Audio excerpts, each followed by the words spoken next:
এইভাবে লাল শাক রান্না করলে গরম ভাতের সঙ্গে খেতে দুর্দান্ত লাগে। আশা করি আপনাদেরও ভালো লাগবে। নমস্কার বন্ধুরা, রূপাস কিচেনে সবাইকে স্বাগতম। তাহলে চলুন দেখে নেওয়া যাক। এই রেসিপিটা শুরু থেকে শেষ পর্যন্ত দেখার জন্য আপনাদের কাছে অনুরোধ রইল। এখানে 2 আঁটির মতো লাল শাক নিয়ে ভালো করে বেছে আগেই ধুয়ে নিয়েছিলাম। এবার শাকের গোড়ার দিকটা কেটে বাদ দিয়ে বড় বড় করে কেটে নেব।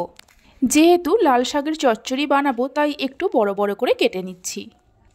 এই লাল শাক ভাজা খেতেও ভীষণ ভালো লাগে। বড় বড় করে শাকগুলো কেটে নেওয়ার পর একটা পাত্রের মধ্যে তুলে নেব। এদিকে কিছু সবজিকে আগেই কেটে নিয়েছিলাম। এখানে আমি আলু, বেগুন আর কুমড়ো নিয়েছি। তবে আপনারা চাইলে আরও 2-1টা সবজি এর মধ্যে দিতে পারেন।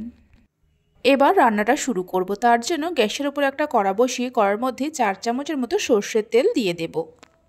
তেলের মধ্যে 1 মুঠোর মতো বড়ি দিয়ে লাল লাল করে ভেজে নিতে হবে। বড়িগুলোকে লাল করে ভেজে নেওয়া হয়ে গেছে, তুলে নিয়ে রেখে দেব। বড়িগুলো তুলে নেওয়ার পর ওই তেলের মধ্যে দিয়ে দেব 2টো শুকনো লঙ্কাকে 2 টুকরো করে নিয়ে, 1/2 চামচের মতো 5 ফোড়ন দিয়ে দেব আর একটা তেজপাতাকে 2 টুকরো করে নিয়ে দিয়ে দেব। ফোড়নে সুন্দর গন্ধ আসা পর্যন্ত ভাজতে থাকবো। ফোড়নে থেকে সুন্দর গন্ধ বেরোতে শুরু করলে কেটে রাখা আলুগুলো দিয়ে হাই ফ্লেমে মিনিট 2-3 সময় ধরে ভেজে নেব। আলুগুলোকে হালকা করে ভেজে নেওয়ার পর এর মধ্যে দিয়ে দেব কেটে রাখা বেগুন আর কুমড়ো। মিডিয়াম ফ্লেমে আরও কিছুক্ষণ সময় ধরে সব সবজিগুলোকে ভালো করে ভেজে নেব।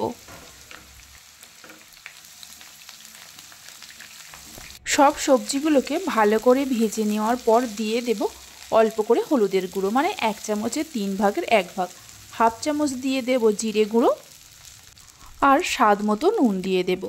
গ্যাসের ফ্লেমটা লোতে রেখে মশলাগুলো সবজির সঙ্গে খুব ভালো করে মিশিয়ে নেব। মশলাগুলো ভালোভাবে মিশিয়ে নেওয়ার পর কেটে রাখা লাল শাকগুলো দিয়ে দেব। লাল শাকগুলো দেওয়ার পর সবজির সঙ্গে মিশিয়ে নেব। এই সময় গ্যাসের ফ্লেমটা হাইতে রাখতে হবে। যারা শাক খেতে একদমই পছন্দ করে না, যদি এইভাবে রান্না করে দেওয়া যায় তাহলে চেটেপুটে খেয়ে নেবে। এইভাবে একবার রেসিপিটা বানিয়ে দেখতে পারেন। বাড়িতে বানালে খেয়ে কেমন লাগলো অবশ্যই আমাকে কমেন্ট করে জানাবেন। শাকগুলো সবজির সঙ্গে মিশিয়ে নেওয়ার পর গ্যাসের ফ্লেমটা একদম লোতে করে ঢাকা দিয়ে কিছুক্ষণ রান্না করে নেব। এর মধ্যে আমি কোনো রকম জলের ব্যবহার করছি না। আপনাদের যদি প্রয়োজন হয় তাহলে অল্প করে জল দিতে পারেন, তবে খুব বেশি জল দিতে যাবেন না। লো ফ্লেমে প্রায় 7-8 মিনিট সময় ধরে রান্না করে নিয়েছিলাম। 7-8 মিনিট পর ঢাকা খুলে দেখাচ্ছি, দেখুন শাকের থেকে কতটা জল বেরিয়েছে আর সেই জলেই সবজিগুলো খুব সুন্দরভাবে সেদ্ধ হয়ে গেছে। এই সময় ভেজে রাখা বড়িগুলো দিয়ে দেব আর 1.5 চামচের মতো সর্ষেকে অল্প নুন দিয়ে আগেই শিলে বেটে রেখেছিলাম, সেই সর্ষে বাটাটাও দিয়ে দেব। যেহেতু নিরামিষ রান্না তাই একটু মিষ্টি দিতেই হবে, তাই একটা বাতাসা দিয়ে দেব। বাতাসার জায়গায় চিনিও দিতে পারেন। 1 চামচের মতো সর্ষের তেল দিয়ে দেব।